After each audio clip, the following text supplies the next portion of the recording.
I know. I can see one of your eyes and one of Kurt's. See here. There you go, Kurt. All right, it looks like we are live. We will call to order this meeting of the Sustainable Battle Creek Committee. It is 1:30 p.m. on Monday, October 23rd, 2023. If we could just go around and just state your name and your position and where you are zooming in from, so folks know. I'll just call on folks around my screen just to make it easier and orderly. I am Andy Humboldt, community volunteer and chair of the committee. Janine? I'm Janine Reed, a community volunteer living in the Battle Creek Tower, downtown Battle Creek. Thank you. I forgot. I am zooming from my home in the city of Battle Creek. Jim, Commissioner.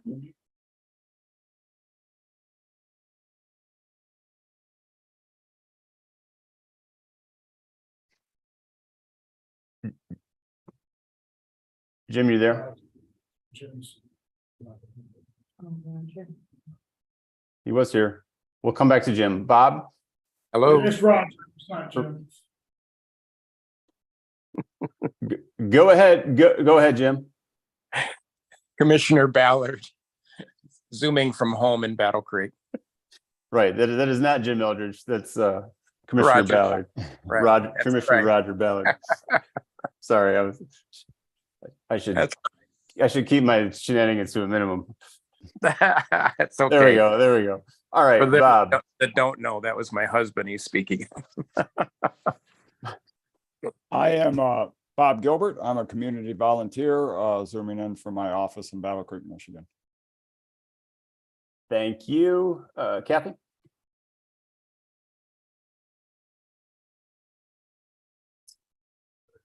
Thank you very much, Kathy Antea, zooming from my home in Battle Creek. Glad to be back.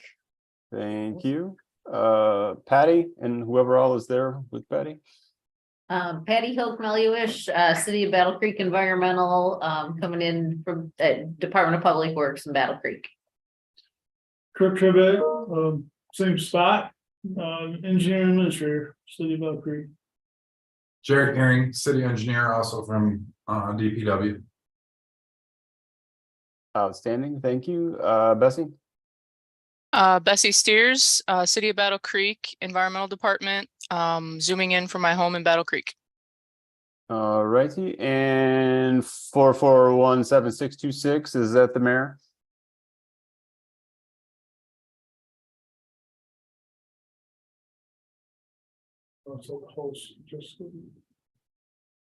I believe that phone number is Mark. It usually is. We'll keep going. Mallory.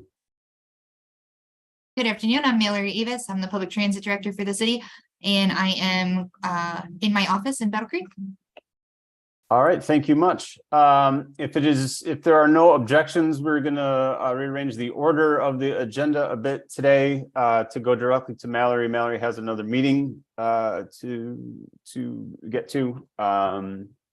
So if there are no objections to that, with us today is indeed Mallory Avis from Transit, here to give us some updates on transit-y things. So I'll turn it over to you, Mallory. I know you've been here at least once or twice before, so just whatever you have to offer, and then we'll open it if it's okay to questions and comments to the committee. Absolutely, of course. All right. Making sure you can hear me and see my presentation on your screen. Yes. Okay. So I talked with Patty briefly via email last week, and thought we'd give an update on the transit authority efforts going on around the county. And then my team is just off a trip to Orlando, where we attended the APTA Expo, which is the American Public Transportation Association Expo, and gave us a chance to see what is new in the world of electric vehicles. So we have some stuff to share there as well. So I'm just going to briefly cover the efforts that have been ongoing for the county transit authority. We're calling it the Transit Authority of Calhoun County, or the TAC. And the way that it started is collectively over the last decade or more, groups have been saying that there is a need for transportation. In 2018, the county conducted a study using a consultant to quantify that need and to essentially help us display to the public that this need is real and what are some options for addressing this need. So we identified a need for a comprehensive countywide transportation network. There are already existing operators that operate throughout the county, but currently everybody operates within their own silos. So for example, we are restricted to the city of Battle Creek. Community Action Agency is restricted to serving only seniors and individuals with disabilities. And then some of the other transportation providers are restricted to things like only medical trips or only trips for their program participants. So nobody is truly coordinated or collaborative. Within that group, we identified a timeline for creation and implementation, and obviously COVID derailed that by about 2 years, but we're back on track. We also identified and requested the funding that would be necessary to get something of this size up and running. That's both capital funding and operating assistance. And then we've now reached the point where the authority itself is actually created. So the authority, the articles of incorporation for the authority have been filed, and the authority boundaries exist within the city of Battle Creek, the city of Springfield, the city of Marshall, and the city of Albion. So the 4 cities currently compose what is known as the TAC, the Transit Authority of Calhoun County. So why did we need transportation in Calhoun County? And it's because our demographics are different than most of the other counties in the state. So 69% of our population is at or under 150% of the poverty line. The national average is about 24%. And we're pulling those statistics straight out of census data. We have 6% more senior citizens than the national average, and we have 2% more people with disabilities than the national average. This puts us in an environment where people are reliant to public transportation, but yet a significant number of households have no access to a personal vehicle. So the census data tells us that 20% of the households in our community have 1 or fewer vehicles in their house. And then we have an unmet transportation need of about 26,000 trips per year. Now, keep in mind that 26,000 trips per year is baseline from 2018, 2019, and doesn't consider anything that may develop, such as expansions in Marshall with the Blue Oval Battery Park, or expansions out in the Fort Custer Industrial Park with Denso's announcements. So that 26,000 trips per year is likely still underestimated. So in 2021, we launched BC Go, which is our pilot. It's called a microtransit system. Hey, Mallory, Yes.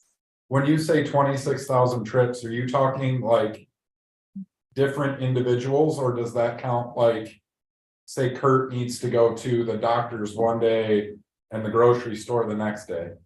Yep. So that is the doctor would be one trip and the grocery store would be a second trip. So it isn't. Okay, so we're not saying 26,000 individual residents. Correct. We're saying total trips. Correct. Okay. Thank you. You're welcome. So in 2021, we launched BC Go to demonstrate whether or not this countywide concept was feasible, and we blew it out of the water. So of those 26,000 trip requests that we had estimated during the study phase, we are nearly at 100,000 trip requests. So we launched in March of 2021. That puts us at about 2.5 years, just over 2.5 years. And in 2.5 years, we've had 96,000 trip requests come in through BC Go.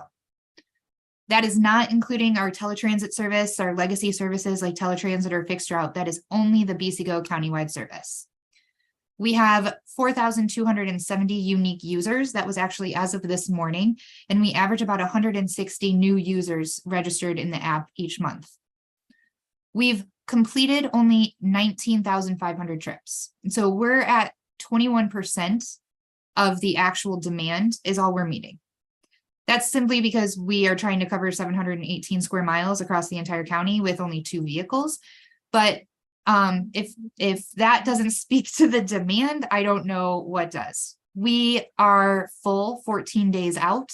One of the biggest frustrations we get is that people say, oh, I would love to use BC Go, but I can't get a ride. And I truly believe we could probably put 15 minivans out there and they would all be full every day. Of those 19,000 trips, we've taken 20,000, almost 21,000 passengers. People are using this as shared rides, and 30% of our bookings end up being a shared ride. This is important, especially from a sustainability angle, as we are not duplicating efforts.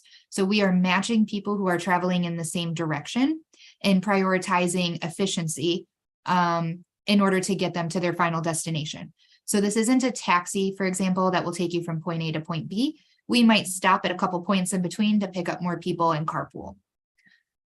All of our vehicles are accessible. So this means we can take people with mobility limitations, whether it's a power chair, a manual wheelchair, or walkers. All of our vehicles are accessible, and we've completed more than 800 mobility assisted trips in BC Go. And the idea of this is that we are able to coordinate our efforts. So we can license our software to other providers so that they can join us in meeting some of that demand. So rather than, I'm going to use Community Action Agency as an example, rather than Community Action Agency driving out to Albion with an empty vehicle, allow us to utilize the first leg of their trip with our BC Go technology, put a BC Go passenger on their vehicle as it's headed out to Albion, and then when they get to Albion, they can continue their business as usual. So the idea here is that we're coordinating our mobility efforts within the county. The primary trip purposes for BC Go are employment, healthcare, and education. And then we have social services. And within social services, those are things like Secretary of State appointments, DHHS appointments, things that you and I may take for granted or run and do on our lunch hour kind of trips. But for some people, these are either income sustaining appointments, housing sustaining appointments, childcare appointments. And so they are vital, even though they may not be one of our most common types of trip. And then lastly, we have shopping and recreation. You can see kind of one of the largest circles on that map. We can all kind of figure out that's Firekeepers Casino. We would think that that is mostly for recreation. However, because of the technology, we're able to identify GPS locations. So we can identify the difference between a customer using the front entrance of Firekeepers Casino and an employee using the back entrance of Firekeepers Casino. So we can get granular and identify how many employees are we taking to work and how many people are we taking there for recreation. We launched a survey every year. I ask people, what does BC Go mean for you? What has the impact of this been? Mostly, it is that people are no longer chained to a vehicle. So either they don't have access to a car, or this means that they don't have to worry about affording a car. And then lastly is the stress of the commute. When we left it open-ended for people to be able to give us answers, people were talking about their independence. They don't have to wait for a ride. They finally can get destinations within their community. They don't have to wait for the bus to come or have inconvenient trips. So for us, some of that independence factor was important, especially as we consider seniors that may want to age in place. And so earlier, I had talked about a comprehensive system and those siloed providers that currently exist around the county. Ideally, under the TAC, we would like to get to a more comprehensive, collaborative, and coordinated system where we all have the same or a similar fare structure or fare payment media. So no matter what provider you are using to get around the county, you can use one type of fare payment method. The ride structure, so booking a ride is similar, no matter which type of system you're traveling on or which system you qualify for. And then obviously for marketing and ease of use for our riders, one number to call and you can have access to any one of the 6 transportation providers that may exist around the county. And then obviously cost. The more we can spread the cost out and utilize all of our assets more efficiently, the better it is for everybody. So during some of our discussion phases, we planned some different service scenarios. And I'm just going to kind of like briefly skate over what those are. We basically called them good, better, best. Our good scenario basically takes the level of service that exists today. And so that would be from 5 a.m. to midnight, Monday through Friday, 9 to 5 on Saturday, no Sunday service, and pretty limited demand response service, or that BC Go style service. Then we look at our better scenario, and that better scenario takes service, extends service to midnight on Saturday. So the same Monday through Friday, adds some service on Saturday, still no Sunday service, adds a couple more vehicles that could run countywide. I, of course, would recommend the best scenario and would also budget plan for the best scenario.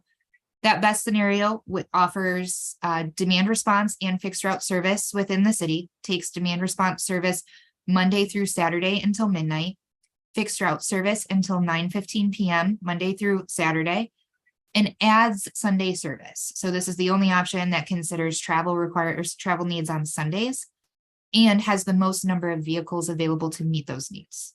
So in this instance, for example, this is 13 vehicles out on the road at any one peak time.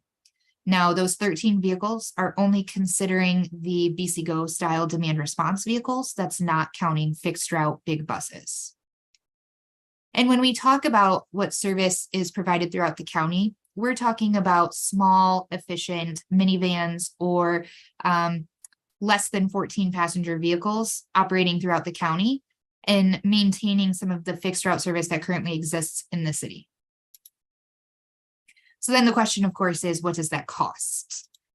So if we're looking at the cost difference between the good, better, and best scenarios, the cost difference truly isn't that great. When we're budgeting for what would be best for the community, I said I would always plan for the best scenario, and then we can work down from there. That best scenario, assuming a county-wide system. So again, that would have been assuming all townships and villages and cities opted into the transit authority. That was going to be a roughly $10 million budget. That $10 million budget is pretty heavily subsidized, almost 50% by federal and state grants.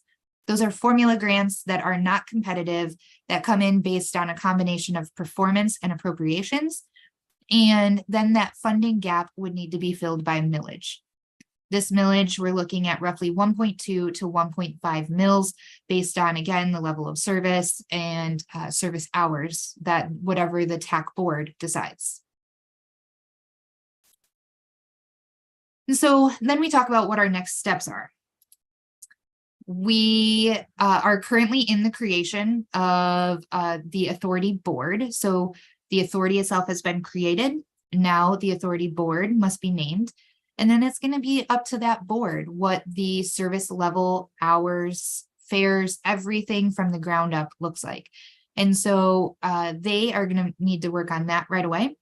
However, that we have a little bit of time until we're talking about any sort of millage, and likely that would end up on the August 2024 ballot. And that August of 2024 ballot millage proposal would be based on whatever level of service that board approved or assumed. In the meantime, there needs to be the hiring of a consultant or a transition manager to essentially lead those efforts. So we have a transfer of assets, operational agreements, designated recipient notifications, and a ton of paperwork with the state and the federal government to be able to transfer everything over to the authority. In the meantime, we've been doing some capital planning already. We've already been requesting grants to support the startup and launch of the authority should that millage pass. And then obviously community outreach and education, which is where I have the opportunity to present to groups like you guys, answer questions within the public. And then, of course, I imagine we will need a grassroots effort to lead any other campaign that comes out of Vote Yes or anything for the millage. And then I will share with you one, if you can still see my screen, right? Yep.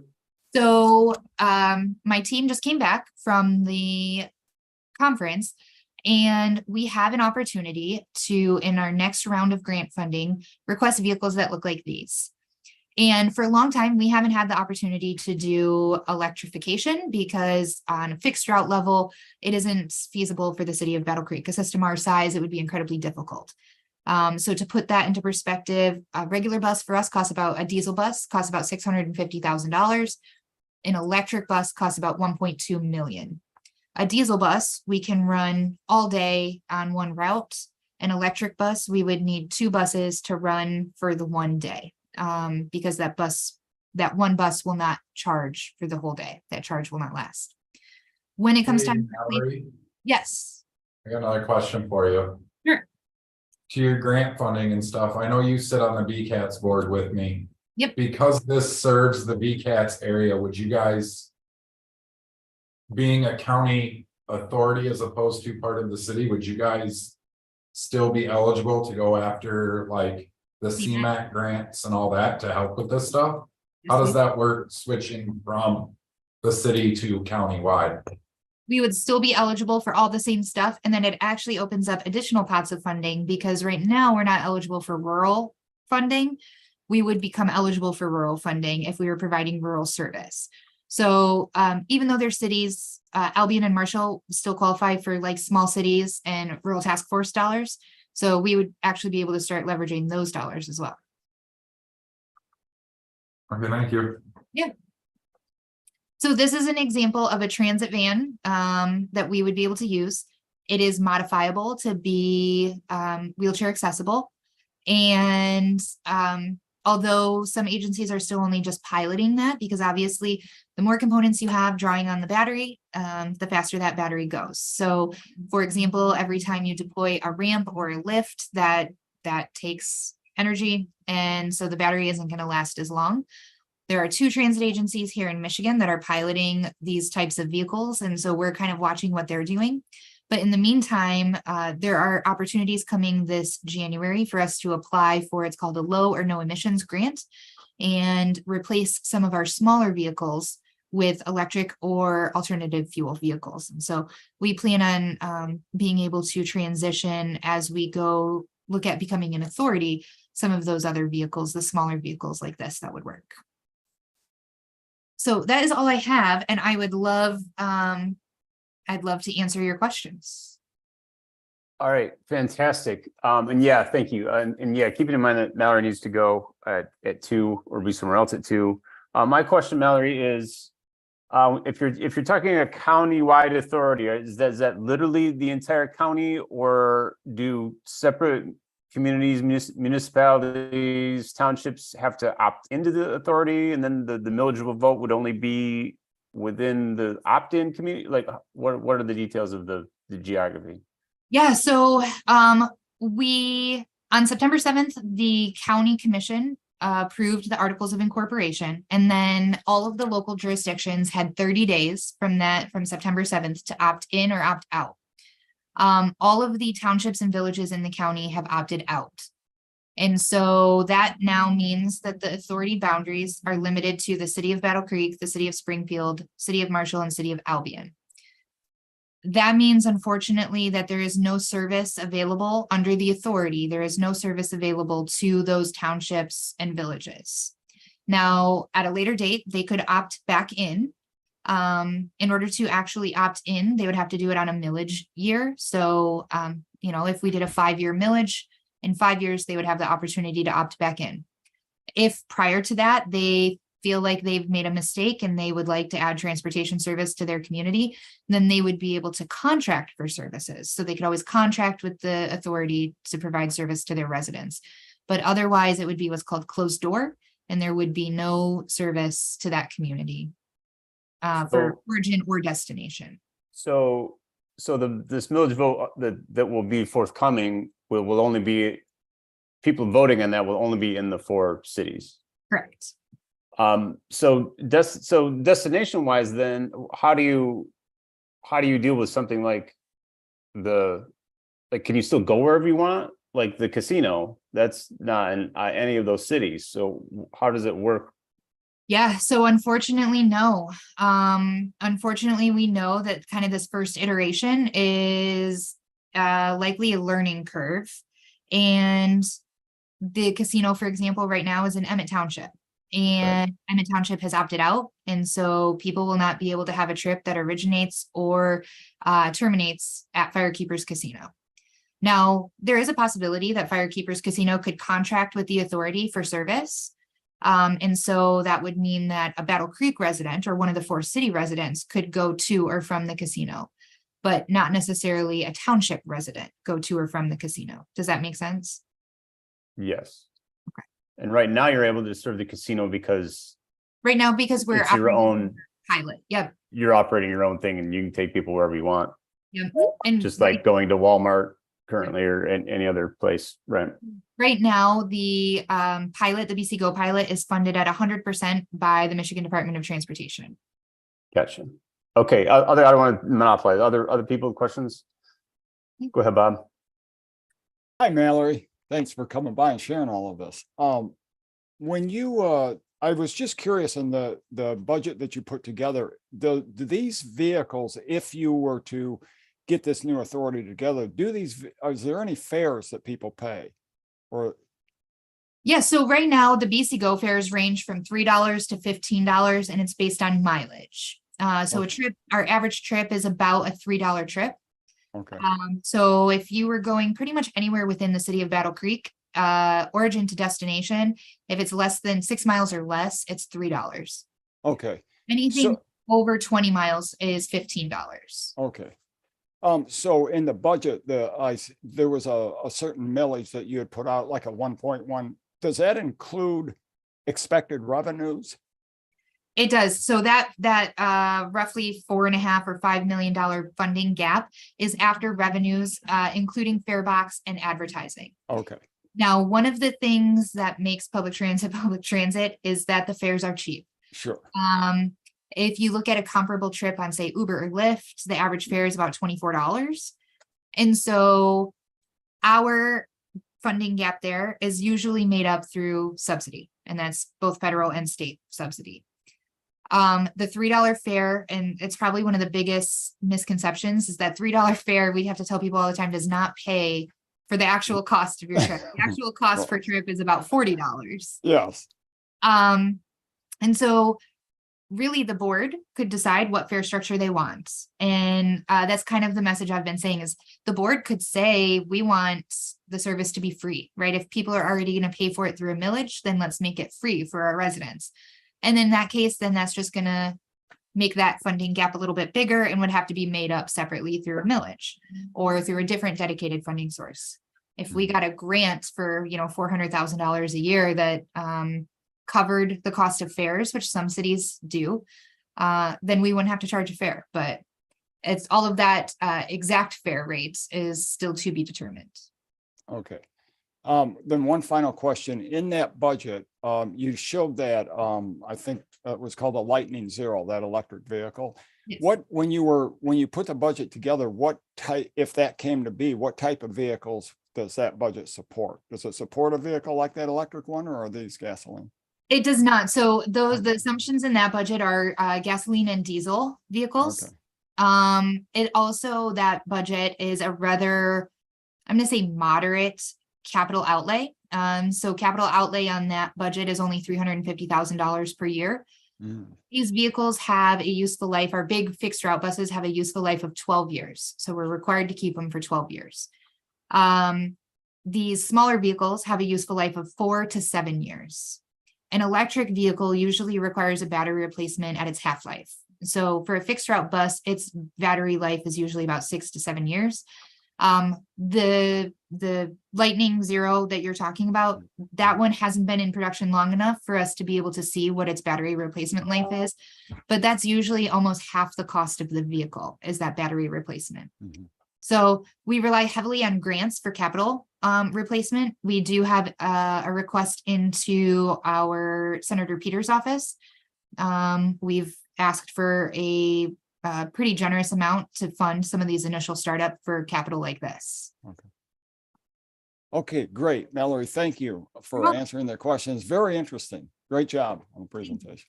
I have All right. a couple more minutes if there's any other questions. Okay, yeah, Commissioner Ballard had a question. Oh, you're on mute. You're muted.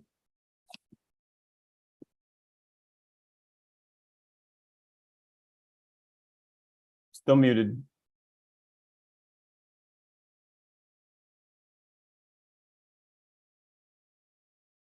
Upside down and still muted. Right side up, still muted.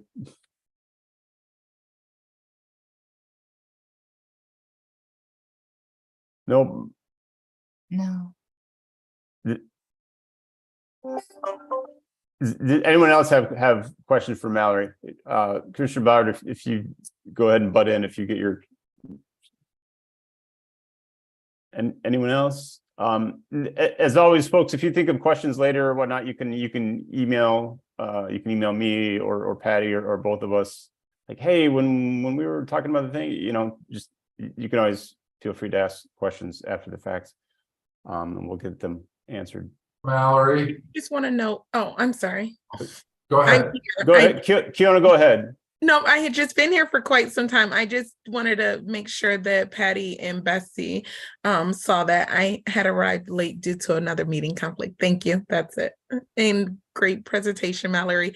The dollars, the numbers though are wow. Very, oh, wow. Yeah. Thank you. I heard Jared. Mallory, the electric vehicles are obviously going to need chargers. Mhm.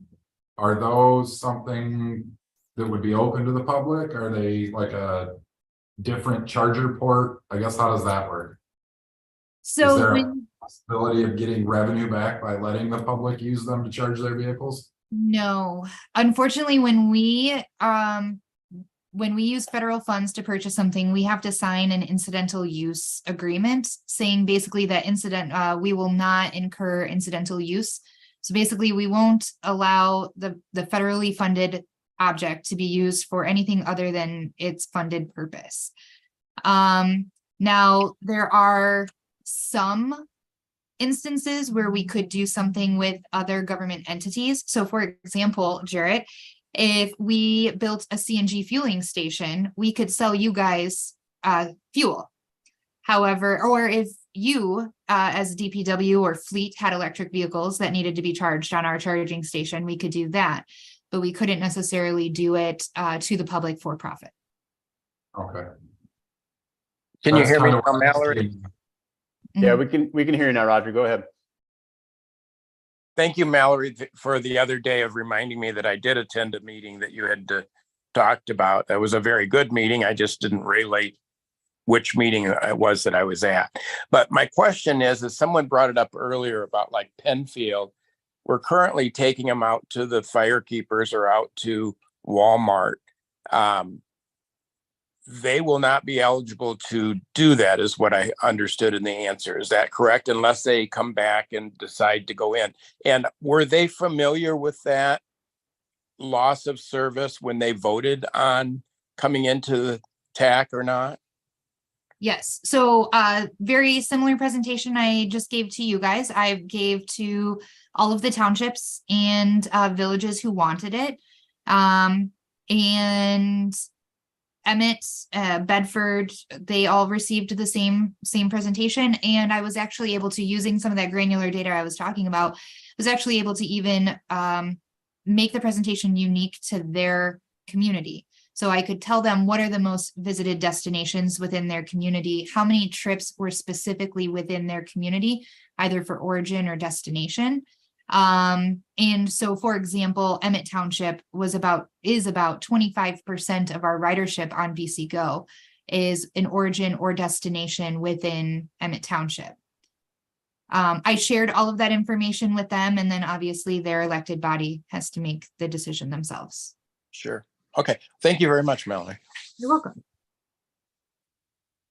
Mallory, did they give a reason for opting out? That's what I was going to ask. Great question. Very good. I think there's a misconception that it's not needed. We all know that transit comes with a heavy stigma, right? There's a perception of only certain people need transit, or only certain types of people use public transportation. And we're kind of combating against that. But ultimately, I think it comes down to the fact that it will require a millage to operate it. We are the only area in the region that does not have countywide transportation. Nearly every transit authority is funded by a millage. It is the funding mechanism for transit authorities. And we are probably one of the least connected transit or counties as far as transportation in our region. All of the counties surrounding us have a countywide transportation system. Yes, Commissioner Ballard. Thank you again, Mallory. You mentioned about other counties around us. Is there at any certain point, is there any connection that we could connect with those other counties, that we could go from Battle Creek to Kalamazoo, for example? Absolutely. And we have some of those agreements in place already. So for example, we have an interlocal agreement with Kalamazoo and Van Buren that allow them to come in so that they can take their residents to the VA hospital. We also have connection points at the VA hospital where Battle Creek residents can get to Kalamazoo. So they can connect from our transit system to Kalamazoo's transit system when the two meet up at the VA. Now, Albion, for example, when we did our countywide study, we learned that Albion residents more identify with Jackson than they do with Battle Creek. And so they want to get to Jackson. And so similar to what we have with Kalamazoo, we would be able to create an interlocal agreement with the Jackson Transit Authority, JATA, and make a connection with them, say at Meyer, right there after the border. Cool. Thank you again. You're welcome. All right. Thank you, Mallory. If you need to go. I saw Janine. I'm sorry. Okay, go ahead. Yeah, go ahead. Yeah, thank you, Mallory. So part of the Transit Authority would include some level of marketing to the general public to try to enhance, a more favorable image. Yes. And we actually have some funding set aside from those CMAQ dollars that Jarrett was talking about. So we can use those funds for marketing and outreach to increase transit ridership, because so CMAQ stands for congestion mitigation and air quality, I believe is the acronym. And so obviously, if we can shift people to public transportation and out of personal vehicles, then that reduces congestion and improves air quality. And so we can use those dollars for marketing. And we were very conscious of some of that when we designed our vehicles on BC Go. So we completely branded BC Go differently for that purpose. We wanted to attract new riders. We wanted to kind of surprise people who maybe had a preconceived notion about what public transit was. And so we have these black minivans with windows and cool design, leather seats. The driver gets out and opens the door for you. And it feels like a premium service. And then it's kind of like afterwards, surprise, you just rode public transit. This is what public transit can be. And so kind of erase what people assume public transit is. Thank you so much. You're welcome.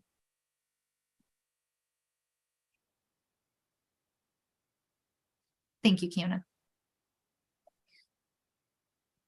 All right. Thank you very much, Mallory. If you got to please get. But yeah, thank you very much. Very informative. And yeah, I'm assuming that you'd be able to answer questions via email afterwards if folks have them. Absolutely. Send them my way if you have them. Okay. I appreciate you guys having me. And thank you, Kathy. All right. Bye. Thanks, Thank you Mallory. very much. All right. Thank you. Thank you all again. What was I going to say? Oh, and just one more time, if folks do have questions, or even if you're in the public and viewing this after the fact and you have questions, you can email just the city, contact the city generally. I'm sure you can find Mallory's information on the city's website under transit and email her directly. You can email me. My email is Helmbolt for BC, HELMBOLDT, the number 4 BC @gmail.com. Play that back slow. But let's move on with the rest of our meeting. Approval of minutes. Lisa sent the minutes earlier, either earlier today or the end of last week. Saw those. They were pretty straightforward. Would entertain them, would ask for a motion to approve those minutes. So moved. Fiona, All right, Janine moved and Kiona seconded the motion to approve those minutes. Is there any question or comment or anything else about the minutes? All right, then those in favor of accepting the minutes, please aye or wave affirmatively. aye. All right, are there any opposed? All right, unanimous approval of those minutes. Oh, Kiana, real quick, can you just say your name again and who you are and where you're zooming in from? Yes, Kiona Ackley joining virtual from Battle Creek, Michigan. All right, thank you much. All right, the rest of our agenda then will be our normal updates and reports and comment. It's time. So Patty, I do, ahead of that, I did hear from Sarah at the county, was unable to be here today. She's usually here and usually has some county updates, but I did want to pass along that I forget why, but she did email and say that she was unable to be here today. So Patty, anything from you all? Yes, so I'll have Bessie, can you pull up the PowerPoint? Bessie will go through some of the things that we've been up to, and then I'll add some things at the end, so. Okay. Yep. Can you see it? Yep. Okay, great.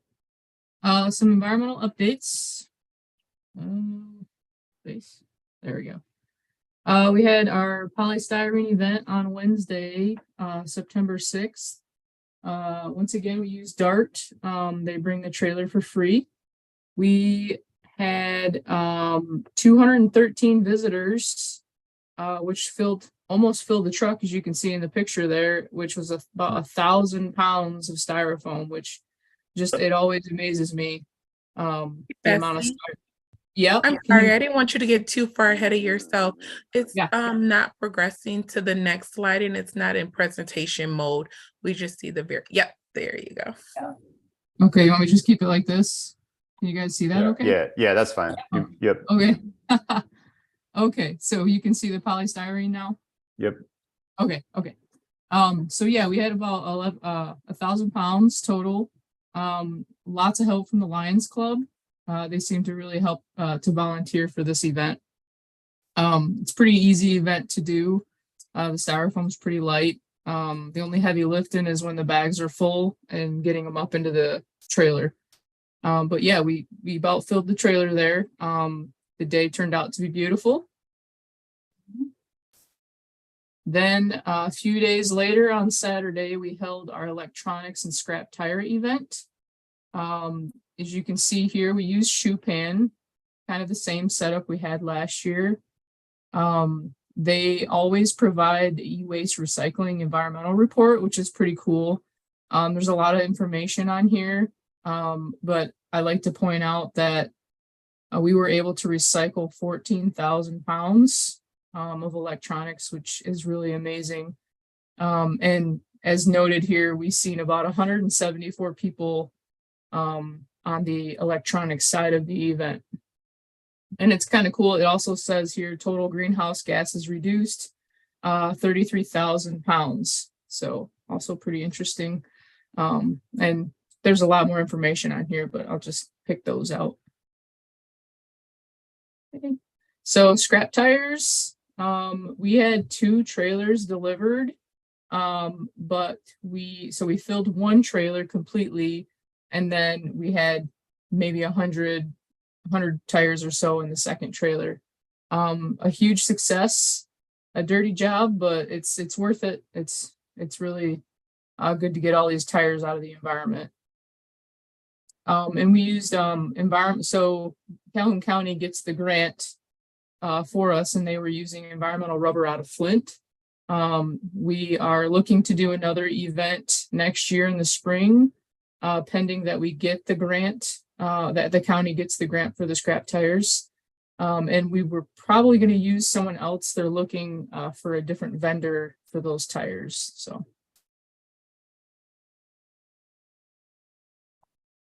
May we Uh-huh. ask why? Is it to go with someone a little local where things didn't quite go? Any feedback on the reason for the Yeah. change? I can't remember, Patty. Do you remember what Sarah said? I think they They were- weren't filling their.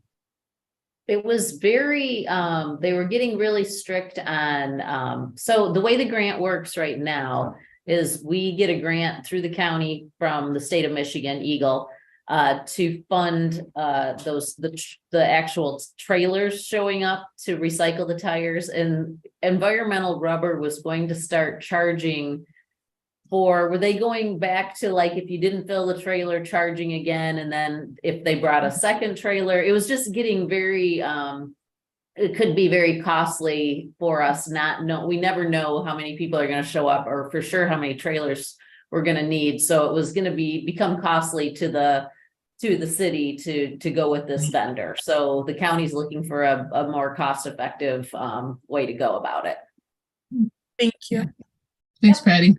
Yep. Yeah, I think before Environmental Rubber, we did actually get dinged for not filling the tire trailer all the way. But it wasn't super bad. I think it was a couple $100 or so. But yeah, so.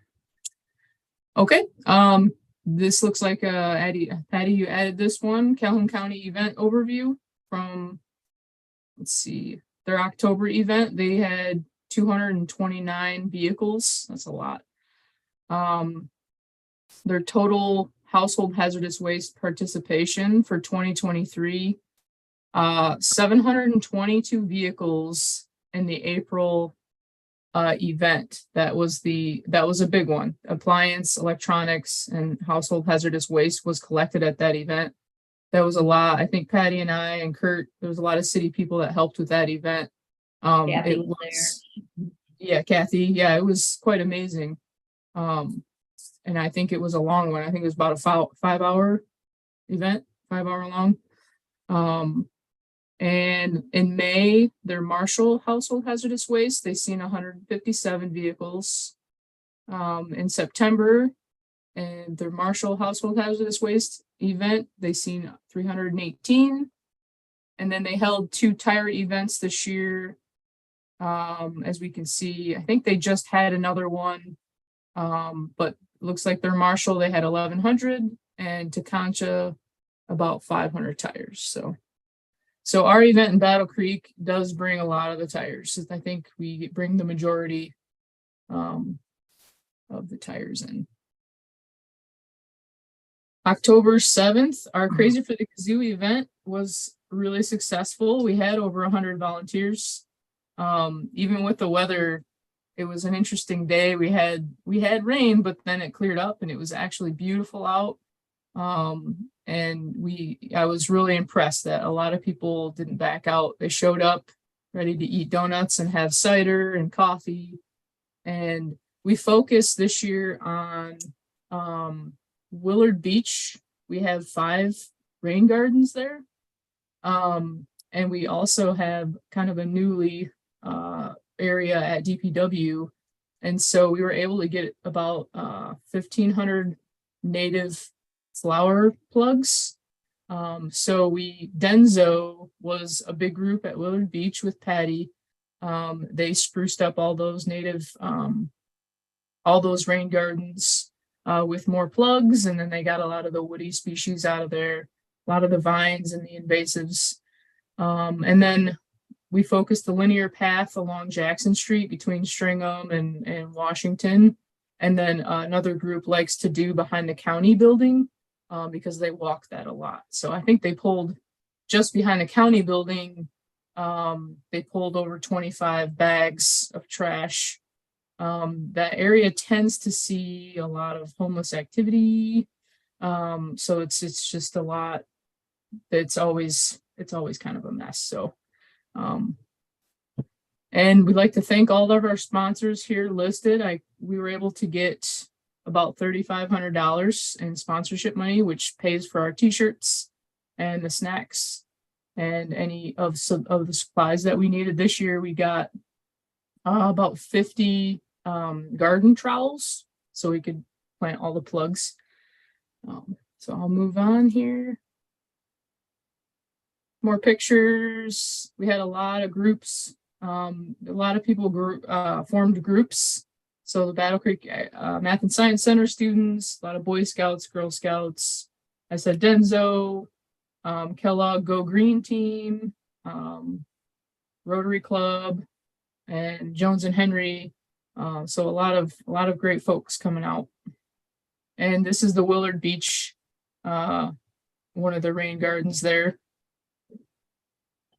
Wow, it's awesome to see the Girl Scouts, Lakeview National Honor Society, just wanting to lift up some of the youth.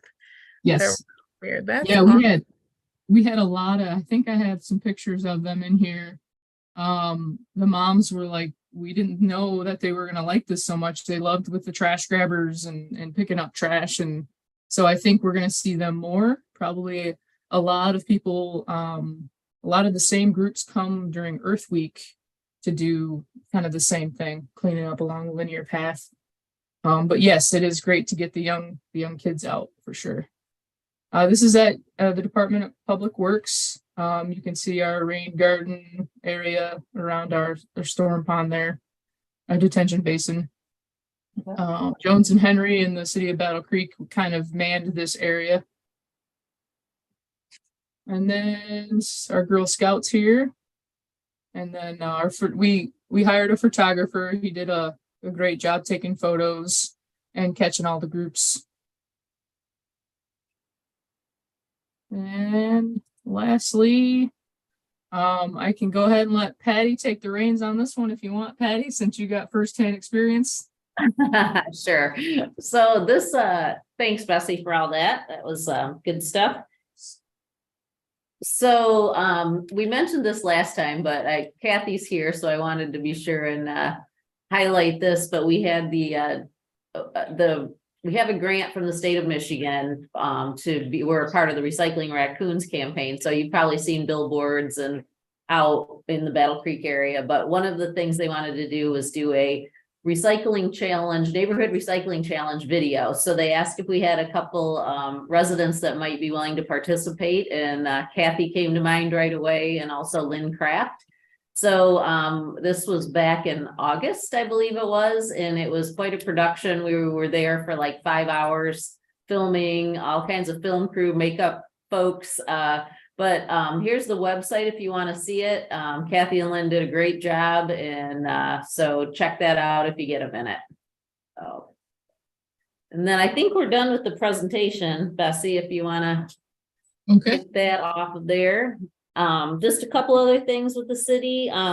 We started we did end up getting a $5,000 grant from the Battle Creek Community Foundation to do a greenhouse gas inventory. So we're hiring out yes, good news. A firm called Ickley, and they've done the city of they've done the city of Kalamazoo's, Grand Rapids, Ann Arbor. They seem to be the group that does the greenhouse gas inventories for many of the municipalities in Michigan, and then also across the country. So we're going with them, and we're at the point right now, we had a kickoff meeting, and now we're looking, we're going to request usage data from Sunco and consumers for the community, and they'll do some other averaging from just what the data that are out there. So that process is just starting, and I might pull in Bob if you're interested, because you did a lot of, I know, background research. So I'd love to get your help on this too, if you're willing. So just let me know what you need. I'd be happy to help. All right, that would be great. Thank you. So that's going on. And then we also had, we did some Japanese knotweed treatment at, along the linear path and at Willard Beach. So we hired the Battle Creek, the Berry, Calhoun, and Kalamazoo County SISMA, and they contract out and do treatment. So we had that done just in the last month. So we're whittling away at our Japanese knotweed problem. So that happened last month, and yeah, I think that kind of gets us up to speed on what's going on here at the city. Yeah, but it's not weed. It sounds like it is a Oh, weed. yeah. Jarrett, do you want to talk about that? Yeah, so Patty actually brought it to my attention. I don't know how much everybody other than me follows alternate paving opportunities. But here in a couple of weeks, I'm going to send one of my staff members up to Lansing. There's a conference all about, and this will make you all laugh, recycling tires into pavement. It's very popular in the Southwest United States. It's not come to Michigan a whole lot yet, but it's kind of growing grounds because everybody's struggling with tires like we are. So we'll be sending a city staff member from my team up there. Unfortunately, I have a previous commitment, so I can't go, but he's gonna go up there. He's gonna take notes. He's gonna come back and meet with Patty and I, even if it's not you know, a viable paving option for us, it may be a way for us to collect tires and give it to one of the companies that does do it. And maybe, you know, even if they'll just take them, or maybe a small revenue source for you know, this committee to do bigger things or whatever we can do with it. But I'm kind of excited to see what comes of it. So Yeah, I don't think anybody in this crew is going to laugh at the thought of tires turned into roads. We're all like, yeah, that's cool.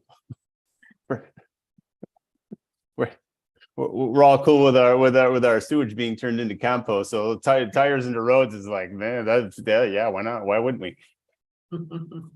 So. I did see now on that subject, I did see, Patty, where in the thing that comes in the bills now that folks are able to actually make an appointment and go pick up the good stuff, the compost. That's correct. And you can take up to basically about a pickup load full of compost for each visit, without it being, if you take larger quantities, I think you can do that, but then the wastewater treatment plant has to document and track where all that goes.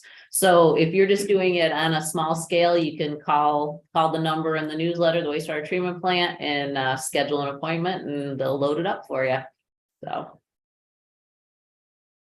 All right, we're getting low on time, so I do want to take time to ask if there is any public comment, or question from any public following along. We just lost the host, so she would be the one to let us know. I've not received any questions from Jessica. So if you are a member of the public and wanting to ask a question, you know, send it to the City of Battle Creek, send it to the address, my address that I named earlier. Sorry, Jessica, was there any public comment? Sorry about that. I just got kicked off. No, we do not have anyone in the waiting room today. Okay, thank you. Yep. All right, we only have a couple minutes left. Is there any other comment or announcements from the membership? Andy, did you get the note from Sarah Lundy about what's going on with them? We put it in a slide, but she also had one other thing she wanted to talk about. I don't remember. I got a note from her, but I don't have it sorry, I don't have it in front of me. Was there one more? Yeah, there was one. So Doug Farrell from the county was going to something called Next Cycle today to pitch an idea for the county drop-off facility. So it'd be a drop-off facility for the county. It would be in Marshall, but they ideally will take down the road tires, electronics, and other recyclables on kind of a continual basis. So you wouldn't have to wait for these events to get rid of your electronics and tires and things. But that's probably best case a couple of years off, but she wanted me to mention that. Yep. Sorry, I did see that. Thank you, Patty. Then our next meeting will be December 18th. Probably Zoom again. We dabbled with the idea of meeting in person, but it seemed more trouble and people were actually preferred the Zoom for their lives. So I would assume we'll just keep Zooming, and unless we hear differently. Patty and I need to connect with City Manager Fleury about renewing the plan, coming up to the 5-year mark on the plan. So there might be some news or goings on with regard to that when we meet next time. All right, anything else for the good of the order? All right, thank you all. Appreciate you all being here, serving the city of Battle Creek. Thank you to Jessica. All right, and now Patty and Bessie, you all are responsible for minutes now going forward? Okay, all right, very good then. All right, thank you all.